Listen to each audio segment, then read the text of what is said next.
आज भी विश्व के बड़े देशों में भारत में केसेस पर मिलियन सबसे कम है।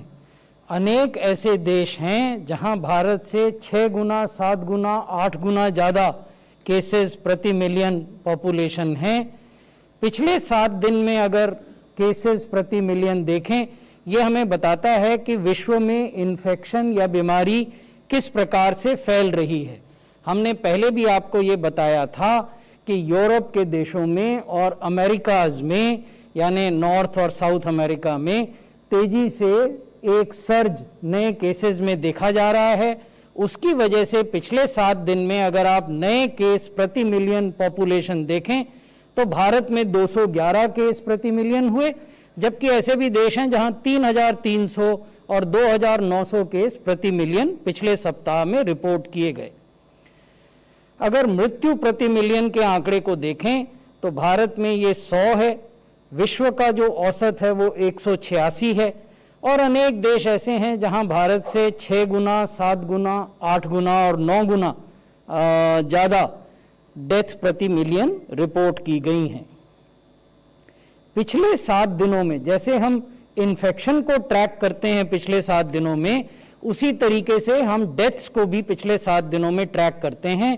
और अगर पिछले 7 दिन के मृत्यु के आंकड़े देखें विश्व के, तो भारत में प्रति मिलियन मृत्यु 2 का आंकड़ा है, विश्व का औसत 9 है, लेकिन अनेक देश ऐसे हैं जहां ये 50 से भी अधिक है और 80 से भी अधिक है।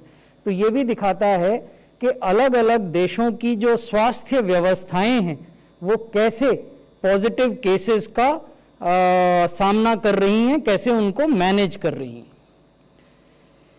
ये प्रतिदिन होने वाले टेस्ट्स की संख्या है और इसमें Bharat, United states of America, Russia, United kingdom और फ्रांस का हमने कंपैरिजन आपको दिखाया है।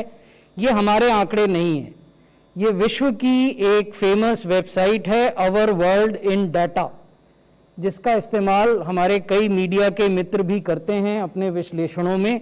ये उनके आंकड़े हैं, उनका डाटा है, उनका विश्लेषण है। ये दिखाता है कि 1 सितंबर से लेकर 29 नवंबर तक प्रतिदिन टेस्ट में भारत काफ़ी ऊपर है। रशिया, यूनाइटेड किंगडम और फ्रांस से तो बहुत अधिक आगे है।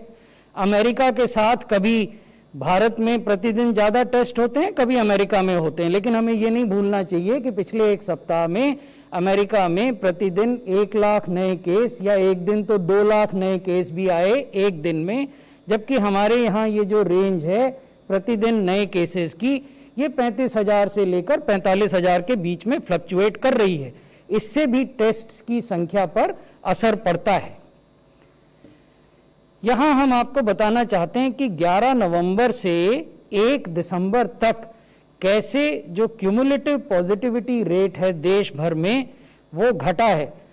11 नवंबर को 7.15 था पॉजिटिविटी रेट, और 1 दिसंबर को जैसा मैंने आपको पहले भी बताया ये 6.69% हो गया है। यदि हम प्रतिदिन आने वाले नए केसेस को देखें तो आप ये पाएंगे कि 1 अगस्त से ये ग्राफ बढ़ना शुरू हुआ था और ये अपने सबसे ऊंचे बिंदु पर सितंबर माह के बीच में मध्य में पहुंचा, और अब ये लगातार घट रहा है और 1 दिसंबर को केवल 31,000 नए केस एक दिन में देश भर में रिपोर्ट किए गए।